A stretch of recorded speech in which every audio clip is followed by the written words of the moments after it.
आपण या प्लॉटला साधारण केरन टेक्नॉलॉजी वापर सुरू केला होता पहिल्यांदा, बरोबर? आपलं पूर्ण नाव आणि पत्ता सांगा बरं.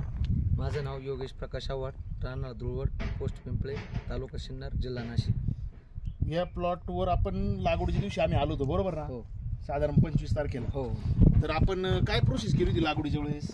त्या टायमाला आपलं बॉस नावचं होतं एक प्रोडक्ट, हां तर ते ट्रे भिजून हां आणि तेव्हा लागवड करायला लावली तुम्ही. बरं, मग आता ते म्हणजे ते ट्रे बुडून लावल्यामुळं काय फरक पडला बरं? तर माझ्या बरोबर माझ्या मित्रांनी लागवड केलेली आहे. हां तर माझे 8,000 रुपये. हां तर माझे रोप जवळपास 2 ट्रे लागले मला सांधायला, हां. आणि माझे जे जोडीदार आहे त्यांना जवळपास 5-6 ट्रे लागले, एवढेच रोप. म्हणजे रोप डंपिंग होण्याचं प्रमाण कमी झालं, बरोबर ना? हो. आणि रोपाला आता हे साधारण बाळसं कसं आहे बरं? हे दाखवा बरं. आता किती दिवसात झाला प्लॉट? या 25 तारखेची लागवड आहे. 14 दिवसात झाला, बरोबर ना? आता आपण साधारण दुपारच्या टायमाला व्हिडिओ काढतोय आणि प्लॉट कसा दिसतोय बरं आता?